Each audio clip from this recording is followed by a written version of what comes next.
선 넘는 진상들, 이렇게 하면 바로 공손해집니다. 혹시 당신도 살면서 이런 경험 한두 번쯤은 있으신가요? 갑자기 예측 불가능한 상황에서 도를 넘는 무례함에 마주쳤을 때 가슴이 답답하고 할 말을 잃었던 순간 말입니다. 마치 얼어붙은 듯 아무 말도 하지 못하고 그저 상대의 무례함을 온몸으로 받아낼 수밖에 없었던 그런 순간들 말이죠. 그리고 시간이 지나 혼자 남아있을 때, 아, 그때 이렇게 말했어야 했는데, 왜 나는 그 상황에서 아무것도 못했을까? 라며 후회하고 자책하는 자신을 발견하지는 않으셨나요? 이러한 경험은 우리를 작아지게 만들고, 때로는 세상을 향한 우리의 태도를 소극적으로 바꾸어 놓기도 합니다. 우리는 왜 그런 상황에서 쉽사리 대처하지 못하고 나중에야 후회하게 될까요? 그것은 아마도 우리가 가진 따뜻한 마음과 평화를 사랑하는 본성 때문일 것입니다. 하지만 평화를 사랑하는 것이 우리의 존엄성마저 훼손하는 무례함을 용인해야 한다는 의미는 아닐 것입니다.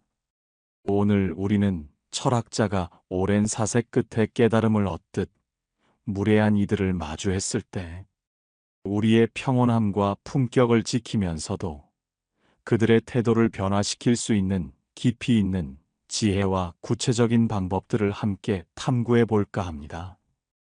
이 방법들은 단순히 눈앞의 상황을 모면하는 것을 넘어 우리의 내면을 단단하게 만들고 타인과의 관계를 더욱 건강하게 재정립하는 데 도움을 줄 것입니다.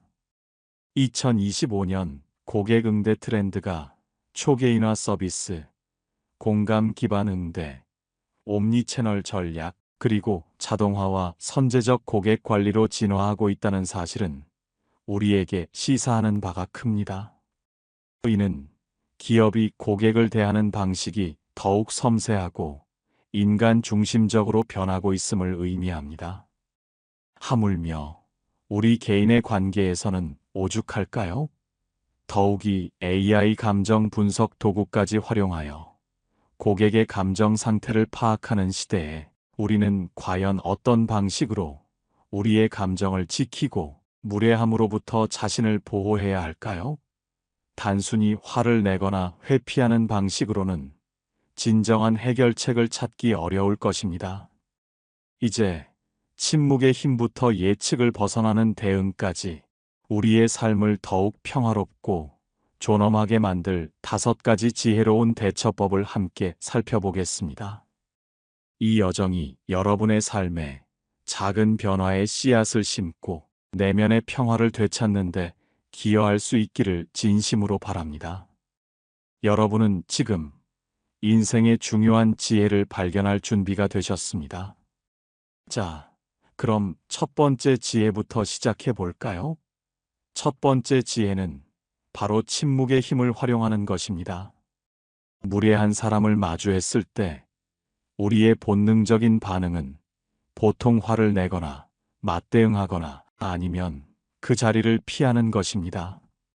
하지만 이러한 반응들은 종종 상황을 악화시키거나 우리 자신을 더욱 작아지게 만들 뿐입니다. 혹시 지난 모임에서 이런 경험을 해보신 적은 없으신가요? 오랜만에 만난 친구가 당신을 향해 너 요즘 왜 이렇게 살쪘어? 자기 관리 좀 해야 하는 거 아니야? 라고 불쑥 말을 던졌을 때 말입니다. 주변 사람들이 슬쩍 당신을 쳐다보고 평소라면 당신도 어색하게 웃으며 요즘 바빠서 좀 그랬네 라며 변명했을지 모릅니다. 그런데 그날은 달랐습니다. 당신은 웃지도 변명하지도 않고 그저 3초간 침묵하며 상대방을 지그시 바라보았습니다. 단 3초였지만 그 시간은 마치 영원처럼 길게 느껴졌을 것입니다. 그러자 상대가 먼저 시선을 피하며 그냥 걱정돼서 한 말이야 라며 말끝을 흐렸다면 당신은 침묵의 놀라운 힘을 경험한 것입니다. 장자는 물이 가장 약해 보이지만 끊임없이 흐르며 바위를 깎는다고 했습니다. 침묵도 마찬가지입니다. 겉으로는 아무것도 하지 않는 것처럼 보이지만 사실은 매우 강력한 메시지를 전달하고 있습니다. 침묵의 힘은 어디에서 오는 것일까요? 첫째, 상대방은 자신의 말이 어떻게 받아들여졌는지 확인하기 위해 여러분의 반응을 살핍니다. 그런데 웃음이나 당황함 대신 침묵을 마주하면 그들은 자신의 말을 다시 생각하게 됩니다. 둘째, 침묵은 여러분의 내면을 지키는 방패가 됩니다. 감정적으로 반응하지 않음으로써 자신의 평정을 유지할 수 있죠. 셋째, 침묵은 상대방을 당황시킵니다. 우리는 본능적으로 누군가를 공격할 때 상대방이 어떻게 반응할지 예측합니다. 그 예측을 벗어나면 상대는 순간적으로 혼란스러워하며 자신의 말에 대한 책임을 느끼게 됩니다. 한 유명 배우가 인터뷰에서 자신의 경험을 나눈 적이 있습니다. 한 기자가 그의 사생활에 대해 지나치게 사적인 질문을 던졌을 때 그는 대답 대신 10초 동안 미소 없이 기자를 바라보았다고 합니다. 결국 기자가 스스로 죄송합니다. 다른 질문으로 넘어가겠습니다. 라고 말했고 그 배우는 침묵만으로 상황을 자신에게 유리하게 이끌었습니다. 침묵이 그저 아무 말도 하지 않는 것이라고 생각하면 큰 오해입니다. 침묵은 매우 적극적인 대응 방식입니다. 여러분의 감정과 존엄성을 지키는 강력한 도구이자 상대방에게 분명한 메시지를 전달하는 방법이죠. 하지만 여기서 주의할 점이 있습니다. 침묵할 때의 표정과 자세가 중요합니다. 시선은 부드럽게 유지하되 단호하게, 자세는 편안하게 유지하세요. 위협적인 표정이나 움츠러든 자세는 오히려 역효과를 낼 수 있습니다. 다음에 누군가 여러분을 교묘하게 무시하거나 불편한 말을 한다면 잠시 호흡을 가다듬고 침묵으로 응대해 보세요. 그리고 상대방의 반응을 관찰하세요. 대부분의 경우 상대는 자신의 말을 스스로 되돌아보게 될 것입니다. 침묵은 결코 패배가 아닙니다. 오히려 내면의 강함을 드러내는 방법입니다. 무례함에 무례함으로 대응하는 것보다 더 강력하고 품격 있는 대응이 바로 침묵의 힘임을 기억하세요. 자, 이제 두 번째 지혜로 넘어가 볼까요? 침묵의 힘이 효과적인 상황이 있는 반면, 때로는 한 걸음 더 나아가 적극적으로 대응해야 할 때가 있습니다.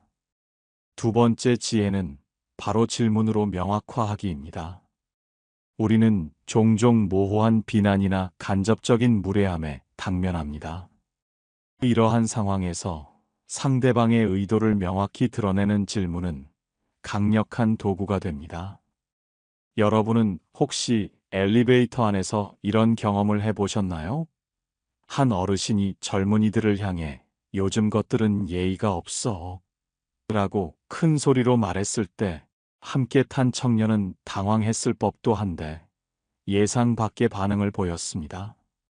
그는 공손하지만 또렷한 목소리로 물었습니다. 어르신, 제가 혹시 어떤 실례를 범했는지 알려주시면 고치도록 노력하겠습니다. 이 질문은 단순했지만 매우 효과적이었습니다. 어르신은 잠시 당황하더니, 아니, 내가 자네한테 한 말이 아니라 요즘 젊은이들이 일반적으로 그렇다는 거야. 라며 말끝을 흐렸습니다. 구체적인 지적을 하지 못하자 그 발언의 무게는 순식간에 가벼워졌고 청년은 자신의 품격을 지킨 채 상황을 마무리할 수 있었습니다. 질문으로 명확화하는 방법에는 몇 가지 중요한 요소가 있습니다. 첫째, 질문은 감정적이지 않고 순수하게 궁금한 듯한 톤으로 해야 합니다. 그게 무슨 의미인가요? 라고 물을 때 진심으로 이해하고 싶다는 태도를 보이는 것이 중요합니다. 방어적이거나 공격적인 톤은 오히려 상황을 악화시킬 뿐입니다. 둘째, 구체적인 설명을 요구하세요. 좀 더 구체적으로 말씀해 주시겠어요? 어떤 점에서 그렇게 생각하시나요? 와 같은 질문은 모호한 비판을 구체화하도록 만듭니다. 이렇게 되면 상대방은 자신의 발언에 대해 더 깊이 생각하고 책임감을 느끼게 됩니다. 셋째, 상대의 발언을 그대로 돌려주는 방법도 효과적입니다. 예를 들어, 누군가 내 성격이 좀 문제인 것 같아 라고 말한다면, 제 성격의 어떤 부분이 문제라고 생각하시나요? 라고 되물어 볼 수 있습니다. 이러한 방식은 다음과 같은 효과가 있습니다. 먼저, 상대방에게 자신의 발언에 책임을 지게 합니다. 많은 경우, 무례한 사람들은 자신의 말이 도전받을 거라고 예상하지 못합니다. 구체적인 설명을 요구받으면 당황하거나 물러나게 됩니다. 또한 이 방법은 상대방에게 생각할 기회를 줍니다. 때로는 무심코 한 말이 얼마나 무례했는지 스스로 깨닫게 될 수도 있습니다. 마지막으로 여러분은 상황의 주도권을 가져옵니다. 수동적으로 상처받는 대신 대화의 방향을 결정하는 주체가 되는 것입니다. 한 직장인의 경험을 들려드리겠습니다. 회의 중에 동료가 그 아이디어는 현실성이 떨어져 라고 말했습니다. 그는 자존심이 상했지만 이렇게 대응했습니다.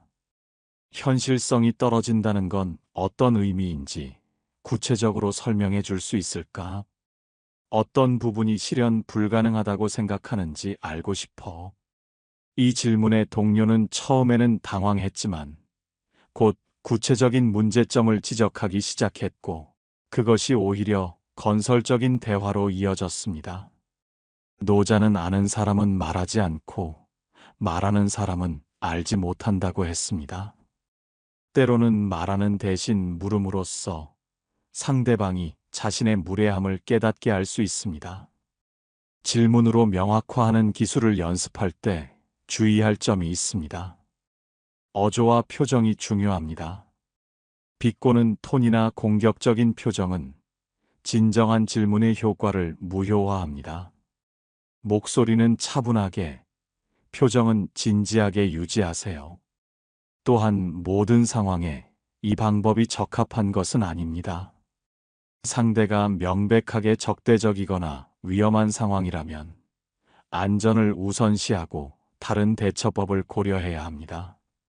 이제 여러분도 간접적인 무례함이나 애매한 비판을 받았을 때 그게 정확히 어떤 의미인가요? 라고 물어보세요. 이 단순한 질문이 상대방의 무례함을 거울처럼 비추고 여러분은 품격을 유지한 채 상황을 다룰 수 있을 것입니다. 지금까지 침묵의 힘과 질문으로 명확화하기라는 두 가지 대처법을 살펴보았습니다. 하지만 때로는 더 분명한 대응이 필요할 때도 있습니다. 이제 세 번째 대처법인 경계 설정하기에 대해 알아보겠습니다. 경계란 무엇일까요? 경계는 타인이 나를 어떻게 대해야 하는지 알려주는 보이지 않는 선입니다. 이 선이 없다면 어떤 일이 벌어질까요? 한 여성분의 이야기를 들려드리겠습니다. 그녀는 20년 지기 친구가 있었습니다. 그 친구는 종종 그녀의 옷차림이나 체중에 대해 너 정말 그거 입을 거야? 좀 통통해 보이는데? 같은 말을 했습니다. 처음에는 친한 사이니까 좋은 뜻에서 하는 말이라고 넘겼습니다. 하지만 이런 말이 반복될수록 그녀의 자존감은 점점 낮아졌습니다. 어느 날 그녀는 결심했습니다. 다음에 그런 말을 들으면 분명히 경계를 세우기로 말입니다.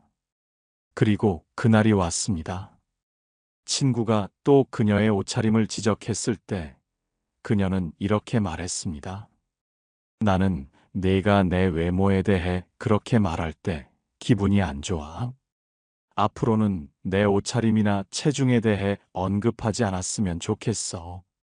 친구는 처음에 놀랐지만 그 뒤로 그런 언급을 하지 않게 되었고, 오히려 그들의 관계는 더 건강해졌습니다. 경계를 설정하는 방법에는 세 가지 중요한 요소가 있습니다. 무엇보다 객관적인 사실을 말하는 것이 중요합니다. 당신이 내 옷차림에 대해 말했을 때처럼 상대방이 한 구체적인 행동을 중립적으로 묘사해야 합니다. 이렇게 하면 상대방은 방어적이 되기보다 무슨 일이 일어났는지 함께 인식할 수 있습니다. 그 다음으로는 그 행동이 나에게 어떤 영향을 미쳤는지 표현해야 합니다. 나는 기분이 안 좋아와 같이 자신의 감정을 솔직하게 전달하는 것입니다. 이것은 상대방을 비난하는 것이 아니라 나의 경험을 나누는 것입니다. 마지막으로 앞으로 원하는 방식을 명확히 하는 것이 필요합니다. 앞으로는 이런 언급을 하지 않았으면 좋겠어처럼 구체적인 요청을 하는 것입니다. 이렇게 하면 상대방은 명확한 가이드라인을 얻게 됩니다. 이 세 요소가 자연스럽게 연결된 문장은 상대방에게 방어적으로 들리지 않으면서도 분명한 경계를 설정합니다. 우리가 경계 설정을 어려워하는 이유는 무엇일까요? 심리학자들의 연구에 따르면 많은 사람들이 거절이나 불편한 감정 표현이 관계를 해칠까 두려워합니다. 내가 싫다고 말하면 상대방이 나를 떠날지도 몰라. 내 감정을 표현하면 이기적인 사람으로 보일 거야라는 두려움이 있다는 것이죠. 하지만 흥미롭게도 건강한 경계를 가진 관계가 오히려 더 오래 지속됩니다. 왜냐하면 진정한 관계는 솔직함과 상호 존중을 기반으로 하기 때문입니다. 경계가 없는 관계는 결국 한쪽이 지치고 소진되어 파국에 이르는 경우가 많습니다. 특히 우리 문화에서는 어릴 때부터 어른 말씀은 무조건 따라야 한다. 양보하는 것이 미덕이다. 참는 사람이 이긴다와 같은 가르침을 받습니다. 물론 이런 가치들도 중요하지만 이것이 지나치면 자신의 의견과 감정을 표현하는 법을 배우지 못하게 됩니다. 조건적 사랑을 경험한 어린이들은 특히 더 경계 설정에 어려움을 겪습니다. 내가 착하게 굴면 사랑받고 내 감정을 표현하면 거부당한다는 패턴을 학습하기 때문입니다. 이런 패턴은 성인이 된 후에도 계속되어 자신의 필요를 표현하는 것이 불안과 죄책감을 불러일으키는 경우가 많습니다. 또한 사회적 역할과 기대도 경계 설정을 어렵게 만듭니다. 특히 많은 분들이 착한 사람은 거절하지 않는다와 같은 믿음을 가지고 있습니다. 이런 믿음은 자신의 경계를 세우는 것을 이기적인 행동으로 여기게 만듭니다. 처음에는 어색하고 불편할 수 있습니다. 하지만 연습할수록 자연스러워지고 관계의 질은 향상됩니다. 건강한 경계는 자기 존중에서 시작하여 상호 존중으로 이어집니다. 오늘부터 작은 것부터 시작해 보세요. 그것은 제가 불편합니다 라고 말하는 연습. 혹은 필요할 때 아니요 라고 말하는 연습을 해보는 것입니다. 이런 작은 시작이 여러분의 인간관계를 더 건강하고 진실되게 만들어줄 것입니다. 자, 다음 대처법으로 넘어가기 전에 잠시 생각해 볼까요? 여러분은 어떤 상황에서 경계 설정이 필요하다고 느끼시나요? 여러분, 이런 경험 있으신가요? 어떤 사람이 반복적으로 당신을 불편하게 만드는데 그때마다 같은 방식으로 반응하는 자신을 발견하는 순간 마치 미리 짜인 각본대로 움직이는 것 같은 느낌 말입니다. 무례한 사람들은 놀랍게도 우리의 반응을 정확히 예측합니다. 그들은 우리가 화를 내거나 당황하거나 아니면 그냥 웃어넘길 것이라고 예상하죠. 그리고 우리가 그 예상대로 반응할 때마다 그들의 무례함은 더욱 강화됩니다. 이것이 바로 그들의 전략이자 힘의 원천입니다. 상대가 나를 조종하고 있다는 느낌이 들 때가 있지 않으신가요? 네 번째 지혜는 예측을 벗어나는 대응하기입니다. 바둑에서 신의 한 수가 상대의 예상을 완전히 벗어나는 수인 것처럼 우리도 상대의 예상을 뒤엎는 대응으로 게임의 판도를 바꿀 수 있습니다. 제 이웃 장 여사님 이야기입니다. 추석에 며느리가 김치를 가져가며 어머니, 너무 매워서 아이들이 못 먹어요. 다음엔 덜 맵게 해주세요. 라고 말했습니다. 40년간 가족 입맛에 맞춘 김치를 담가온 장 여사님은 속상했지만 처음엔 그냥 넘어갔습니다. 이번 명절에도 며느리가 같은 요청을 했을 때 장 여사님은 예상 밖의 대응을 했습니다. 자신의 김치가 입맛에 안 맞는 것 같으니 직접 담가보는 게 어떻겠냐고 제안했습니다. 재료는 모두 준비해 놓겠다고 했습니다. 당황한 며느리가 김치 담글 줄 모른다고 하자 장 여사님은 이번 기회에 가르쳐 주겠다며 며느리가 직접 간을 맞추면 아이들 입맛에 맞을지도 모른다고 말했습니다. 결국 며느리는 김치 담그기에 어려움을 경험하고 이후로는 감사해하며 김치를 가져간다고 했습니다. 생각해 보세요. 상대방이 우리를 불편하게 만들 때 그들은 우리가 방어적이 되거나 화를 내거나 상처받는 모습을 기대합니다. 그런데 우리가 완전히 다른 반응을 보인다면 그것은 마치 펀치를 날렸는데 갑자기 상대가 사라진 것 같은 경험이 됩니다. 이럴 때 사람들은 균형을 잃고 자신의 행동을 돌아보게 됩니다. 아시아의 무술에는 부드러움으로 강함을 이기는 원리가 있습니다. 상대의 공격 에너지를 정면으로 받아치는 대신 그 힘을 빌려 방향을 바꾸는 것이죠. 예측을 벗어나는 대응도 같은 원리입니다. 그런데 구체적으로 어떻게 예측을 벗어나는 대응을 할 수 있을까요? 첫째, 예상 뒤집기입니다. 직장 동료가 너는 회의 때마다 말이 너무 많아 라고 말했다면 대부분 변명하거나 화를 내겠죠. 하지만 이렇게 대응해 보세요. 맞아. 나도 그 부분이 고민이야. 내가 말을 줄이면 좋을 만한 상황과 더 적극적으로 의견을 내야 할 상황을 구분하는 법을 알려줄래? 상대는 비판하러 왔다가 갑자기 멘토 역할을 요청받는 상황에 당황하게 됩니다. 둘째, 호기심으로 대응하기입니다. 누군가 내 옷 취향은 정말 독특하네 라고 빈정대듯 말한다면 어떤 점이 독특해 보여?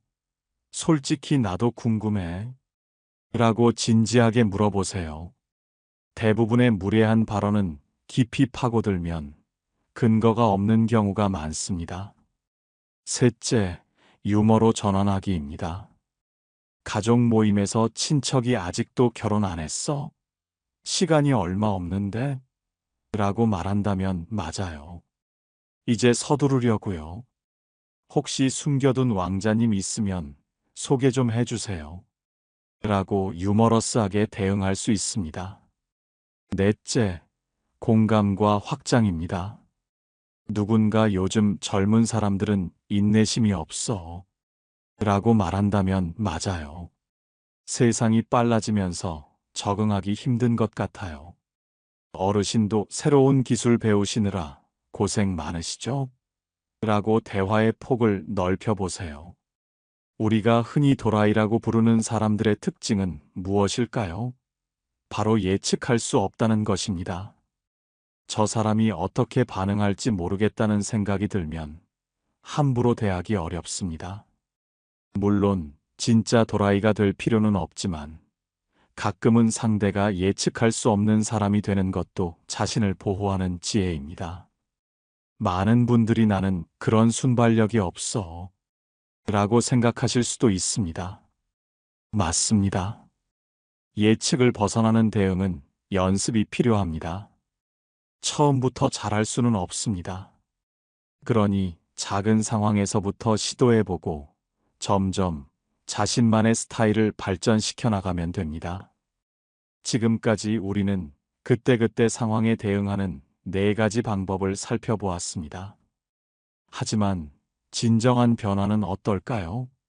매번 똑같은 상황이 반복된다면 더 근본적인 전략이 필요합니다. 왜 항상 나만 이런 상황에 처하는 걸까? 이런 생각이 든다면 이제 장기적인 자기 보호 전략이 필요한 때입니다. 생각해 보셨나요? 똑같은 문제가 계속 반복된다면 그것은 단순한 우연이 아닐 수 있습니다. 무례한 사람들은 마치 레이더라도 있는 것처럼 자신의 말에 반응해 줄 사람을 찾아냅니다. 그렇다면 이제 그 레이더에 걸리지 않는 방법을 배울 때입니다. 첫째, 내 편 만들기입니다. 우리 삶의 진정으로 나를 이해하고 지지해주는 사람들이 필요합니다. 나이가 들수록 깨닫게 되는 진실 중 하나는 모든 관계가 아닌 진정한 관계의 소중함입니다. 어려운 일이 있을 때 마음 터놓고 이야기할 수 있는 가족, 친구, 지인들과의 건강한 관계를 쌓아가세요. 제가 아는 한 어르신은 남편을 일찍 여의고 외로움에 힘들어 하셨습니다. 그러다 퇴직 후 동네 문화센터에서 만난 3분의 친구들과 깊은 우정을 나누게 되었습니다. 처음에는 단순히 취미 활동을 함께하는 사이였지만 점차 서로의 고민을 나누고 아픔을 위로하는 든든한 지지망이 되었습니다. 누군가에게 이해받는다는 것, 내 말에 귀 기울여주는 사람이 있다는 것만으로도 그분의 삶은 달라졌습니다. 어느 날 그분이 시장에서 무례한 상인을 만났을 때도 친구들에게 그 이야기를 털어놓으며 웃을 수 있었습니다. 누군가에게 내 경험을 나누고 공감받는 것만으로도 상처는 절반으로 줄어듭니다. 잠시 생각해 보세요. 여러분 주변에는 진심으로 여러분의 이야기를 들어주는 사람이 몇 명이나 있나요? 그 숫자가 적다면 지금이 바로 진정한 관계를 시작할 때입니다. 둘째, 점진적 성장입니다. 자기 주장이 어렵다면 작은 상황에서부터 연습하세요. 평생 타인의 눈치를 보며 살아왔다면 갑자기 큰 상황에서 당당해지기는 어렵습니다. 마치 오랫동안 운동을 하지 않은 사람이 갑자기 마라톤을 하려는 것과 같습니다. 여기서 잠깐 질문 하나 드려볼게요. 스스로를 위해 목소리를 높인 적이 언제였나요? 어제였나요? 지난주였나요?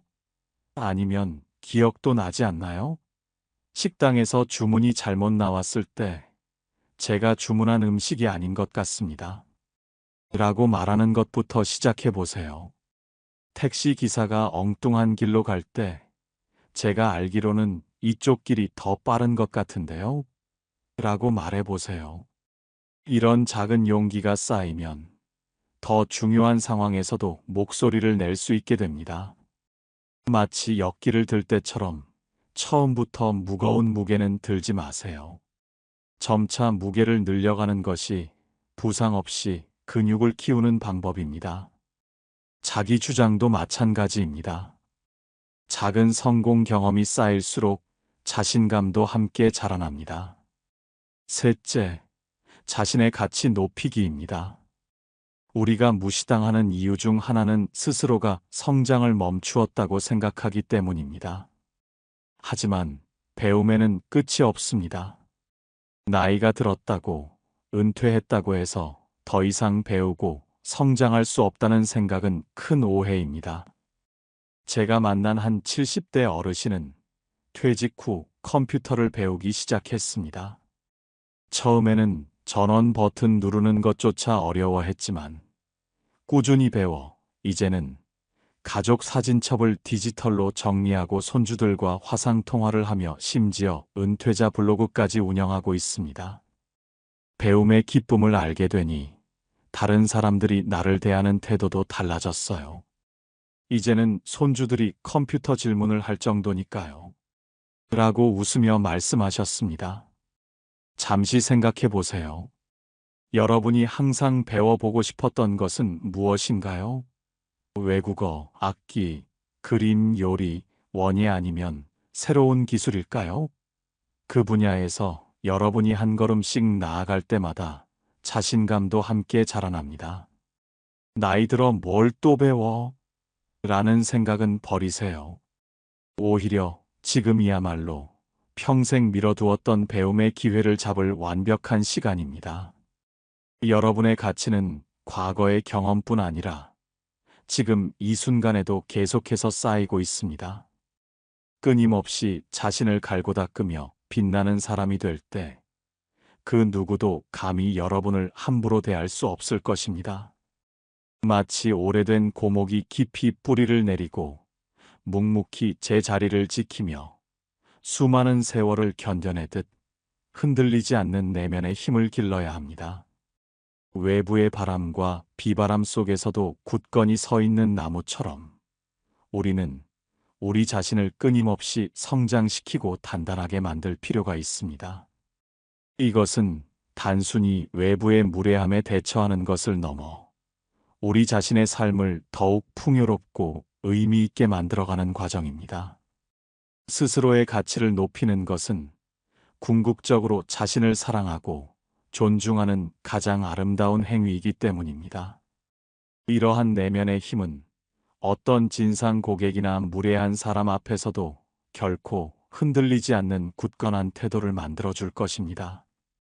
그리고 이러한 단단함은 상대방에게도 고스란히 전달되어 그들 스스로도 당신을 존중하지 않을 수 없게 만드는 강력한 에너지가 됩니다. 그러니 지금 바로 당신의 내면의 나무에 물을 주고 햇볕을 쬐어주는 시간을 가져보세요. 새로운 배움의 씨앗을 심고 그 씨앗이 무럭무럭 자라나 당신의 삶을 더욱 풍성하게 만들 수 있도록 말입니다. 이처럼 내면이 충만한 사람은 외부의 어떤 공격에도 쉽게 상처받지 않으며 오히려 그들을 변화시킬 수 있는 긍정적인 영향력을 발휘하게 됩니다. 이것이야말로 진정한 자기 방어이자 더 나아가 세상에 긍정적인 변화를 일으키는 시작점이라고 할 수 있을 것입니다. 여러분의 인생은 소중하며 그 어떤 누구도 함부로 침범할 수 없는 존엄한 가치를 지니고 있음을 잊지 마세요. 끊임없이 배우고 성장하며 자신의 가치를 높이는 것은 무례한 사람들에게 가장 강력하게 대처하는 방법 중 하나입니다. 여러분의 지성과 인격이 높아질수록 그 누구도 당신을 만만하게 보지 못할 것이며 오히려 당신의 존재 자체에서 우러나오는 품격에 자연스레 고개를 숙일 것입니다. 지금까지 우리는 무례한 사람들에게 현명하게 대처하는 5가지 지혜로운 방법을 함께 살펴보았습니다. 첫째, 침묵의 힘으로 상대방의 예상을 깨고 스스로를 되돌아보게 하는 것. 둘째, 질문으로 상대의 모호한 비난을 명확히 하고 책임감을 부여하는 것. 셋째, 명확한 경계를 설정하여 자신을 보호하고 건강한 관계를 만들어가는 것. 넷째, 상대의 예측을 벗어나는 대응으로 상황의 주도권을 되찾는 것. 그리고 마지막으로 내 편 만들기와 점진적 성장, 그리고 자신의 가치를 끊임없이 높여내면의 힘을 기르는 장기적인 자기보호 전략까지. 이 모든 방법들은 단순히 기술적인 대응을 넘어 우리 자신의 삶을 더욱 존엄하고 풍요롭게 만들어가는 철학적인 과정입니다. 우리는 살면서 수많은 사람과 관계를 맺습니다. 그 중에는 우리를 성장시키는 따뜻한 인연도 있지만 때로는 우리의 에너지를 고갈시키고 마음을 아프게 하는 무례한 사람들도 존재합니다. 하지만 이제 여러분은 그러한 상황 속에서도 흔들림 없이 자신을 지키고 오히려 상황을 긍정적으로 변화시킬 수 있는 지혜를 얻으셨습니다. 중요한 것은 이 지혜를 아는 것에 그치지 않고 실제로 여러분의 삶에 적용하고 연습하는 것입니다. 처음에는 어색하고 불편할 수도 있습니다. 하지만 작은 실천들이 모여 여러분을 더욱 단단하고 지혜로운 사람으로 만들어줄 것입니다. 마치 강물이 오랜 시간 동안 바위를 깎아 아름다운 모습을 만들어내듯 꾸준한 노력은 여러분의 삶을 더욱 빛나게 할 것입니다. 여러분은 충분히 가치 있는 사람이며 존중받아 마땅한 존재입니다.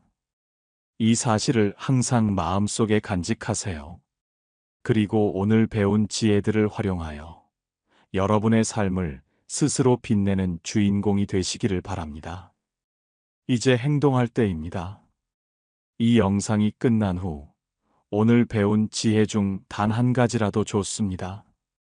지금 당장 여러분의 삶에 적용해 보세요.